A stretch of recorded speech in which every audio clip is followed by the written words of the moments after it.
Hello students, now we are start business environment. जो हमारा business studies का unit number 3 है वो कर रहे हैं हम। इसमें क्या है कि सबसे पहले आपको पता होना चाहिए कि जो बिज़नेस एनवायरनमेंट है वो होता क्या है।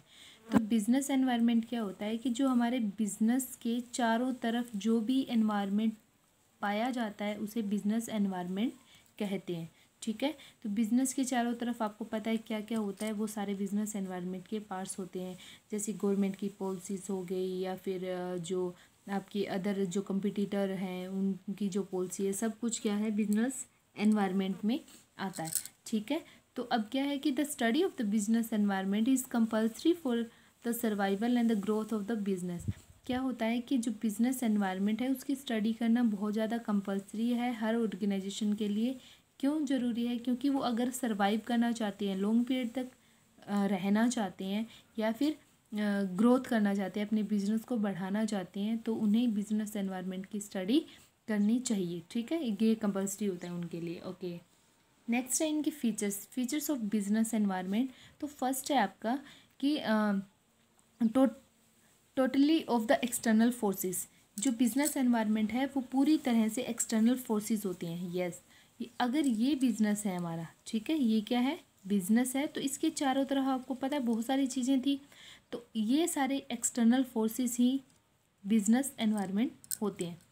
नेक्स्ट है आपका specific and the general forces. ये जो फोर्सेस होते हैं, लेट अज्यूम कि यहाँ पे गवर्नमेंट पॉलिसी है। ठीक है, क्या है गवर्नमेंट पॉलिसी, तो अगर ये गवर्नमेंट पॉलिसी सिर्फ हमारे बिजनेस को इम्पेक्ट कर रही है तो वो स्पेसिफिक फोर्स है, और अगर वो गवर्नमेंट पॉलिसी सारी ऑर्गेनाइजेशन के लिए है तो वो जनरल फोर्स है। ओके, नेक्स्ट है इंटररिलेवेंटनेस। कि इंटररिलेवेंटनेस का मतलब क्या होता है कि अगर हमारे एनवायरनमेंट में कुछ भी चेंज होता है बिजनेस के एनवायरनमेंट में, तो वो हमारे ऊपर, हमारे ऑर्गेनाइजेशन पे इम्पैक्ट डालेगा। ठीक है, नेक्स्ट है आपका डायनेमिक नेचर। जो बिजनेस एनवायरनमेंट होता है वो डायनेमिक नेचर का होता है, मतलब चेंजेबल होता है, चेंज होता रहता है। ठीक है, एक जैसा नहीं रहता है हमेशा। ओके, नेक्स्ट पॉइंट आपका अनसर्टेनिटी। अनसर्टेनिटी का मतलब क्या होता है कि जो बिजनेस एनवायरनमेंट है वो अनसर्टेन होता है, हमें नहीं पता आगे क्या होने वाला है, उसमें क्या चेंजेस हो जाए।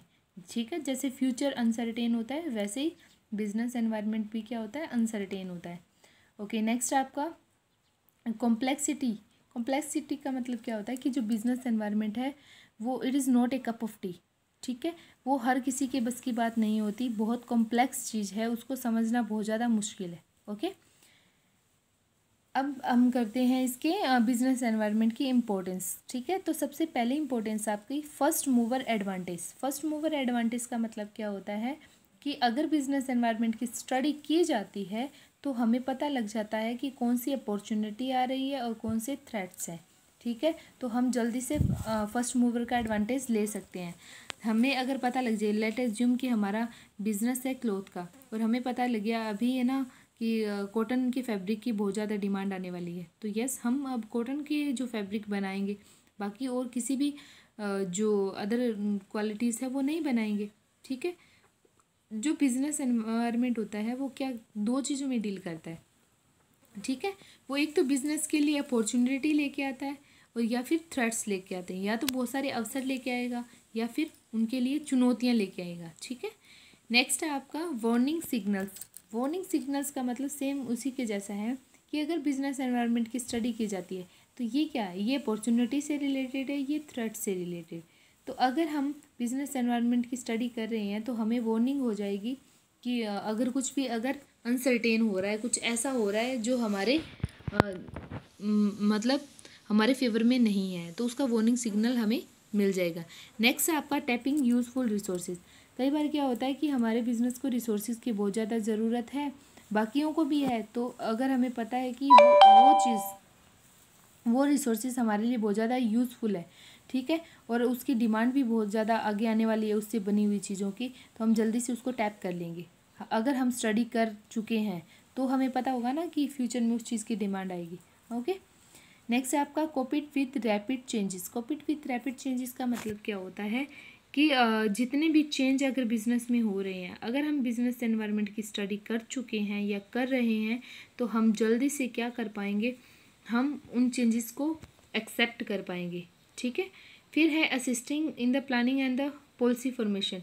इसमें क्या होता है कि जो बिजनेस एनवायरनमेंट है वो अगर उसकी स्टडी आप कर चुके हो तो अब वो आपकी जो ऑर्गेनाइजेशन है उसकी प्लानिंग में बहुत ज़्यादा यूज़फुल होगी, और अगर वहाँ पे कोई पॉलिसी बना रही हो तो पॉलिसी फॉर्मेशन में बहुत ज़्यादा यूज़फुल होगी। नेक्स्ट है आपका improvement in the performance. Improvement in the performance का मतलब क्या है कि अगर बिजनेस एनवायरनमेंट की स्टडी की जाती है तो हमारी परफॉर्मेंस जो है वो ऑब्वियस है कि बढ़ेगी बढ़ेगी, ठीक है, और परफॉर्मेंस अच्छी हो जाएगी। ठीक है, कैसे हो जाएगी? क्योंकि हम अपने थ्रेट्स और अपॉर्चुनिटीज़ को अच्छे से डील कर पाएंगे, ठीक है, उन पे काम कर पाएंगे, तो हमारी परफॉर्मेंस पक्का ही क्या होगी जाएगी, अच्छी हो जाएगी। ठीक है, तो इसलिए बिजनेस एनवायरनमेंट की स्टडी करना ज़रूरी है। It is very important topic. ठीक है, आपको बहुत अच्छे से करना है। Thank you.